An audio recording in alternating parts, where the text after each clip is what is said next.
अस्सलामुअलैकुम जोशीले ट्रैवलर्स। उम्मीद है भी तमाम दोस्त खैरियत से होंगे। मेरा नाम हम्माद शकील है और मैं अपनी वीडियोस के सिलसिले से कोशिश करता हूं कि जब भी आप कोई टूर प्लान कर रहे हैं उसमें आप लोगों के लिए थोड़ी सी आसानी पैदा कर सकूं।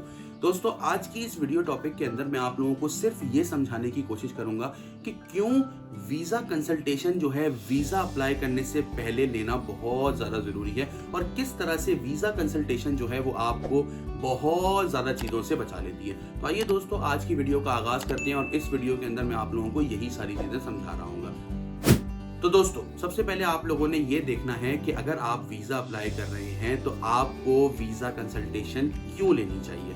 तो क्यों लेनी चाहिए का जवाब ये है दोस्तों कि जब भी आप कोई घर बनाते हैं, कोई जगह बनाते हैं, तो उसका सबसे पहला काम होता है रिस्क असेसमेंट। रिस्क असेसमेंट क्या होती है कि आप हैजर्ड्स आइडेंटिफाई कर लेते हैं कि कौन कौन सी ऐसी चीज़ें हैं जो आपको नुकसान पहुंचा सकती हैं। जब आप हैजर्ड्स को आइडेंटिफाई कर लेते हैं तो फिर आप दूसरा स्टेप लेते हैं उनको रिड्यूस करने का या उनको ख़त्म करने का, रेक्टिफाई करने का।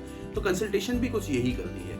हमारी कंसल्टेशन के अंदर सबसे पहले हम आपका एक डेडिकेटेड 1-to-1 सेशन करते हैं जिसमें हम आपसे डिस्कस करते हैं कि आपकी क्या प्रोफाइल है, जिसमें आपकी जॉब, आपके सिबलिंग्स, आपकी प्रॉपर्टी, आपका बिजनेस, आपकी इनकम स्टेटमेंट क्या है, आपने आज तक कितनी कंट्रीज ट्रेवल की हैं।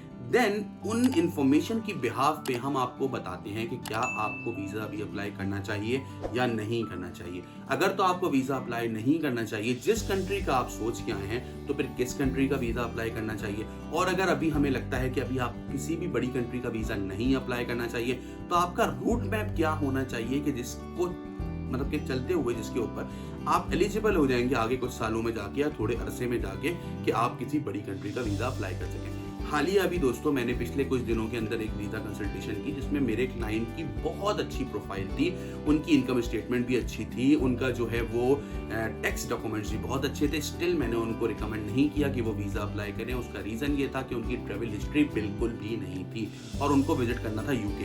तो मैंने उनको ये सबसे पहले पूछा कि आप दिसंबर में यूके ट्रैवल करना चाह रहे हैं तो क्या आपकी अफोर्डेबिलिटी में आता है कि आप 2 से 3 कंट्रीज पहले विजिट कर लें। तो उन्होंने बोला कि मुझे यूके सिर्फ इसलिए विजिट करना है क्योंकि मुझे अपनी बेगम बच्चों को एक नई कंट्री ले जाके दिखानी है जो कि यूरोपियन स्टैंडर्ड की हो, थोड़ा बेहतर लाइफस्टाइल हो। तो मैंने उनको रिकमेंड यही किया कि पहले आप जो है वो थोड़ी सी ट्रैवल हिस्ट्री बनाएं। मैंने उनका पूरा 1 साल का वो एक प्लान बनाया जिसमें किस तरह से कम बजट के अंदर वो मैक्सिमम कंट्रीज एक्सप्लोर कर लेंगे और वो प्लान फिर उनके साथ शेयर किया। ये सब कुछ मैंने उनके लिए कितने पैसों में किया? सिर्फ कंसल्टेशन के पैसों के अंदर। तो दोस्तों, कंसल्टेशन जो है वो आपको बहुत ज्यादा रिस्क से बचा लेती है।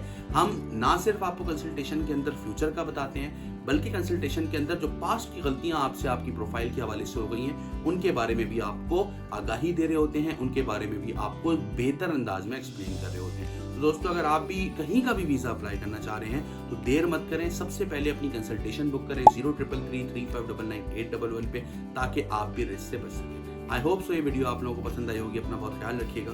अस्सलाम वालेकुम।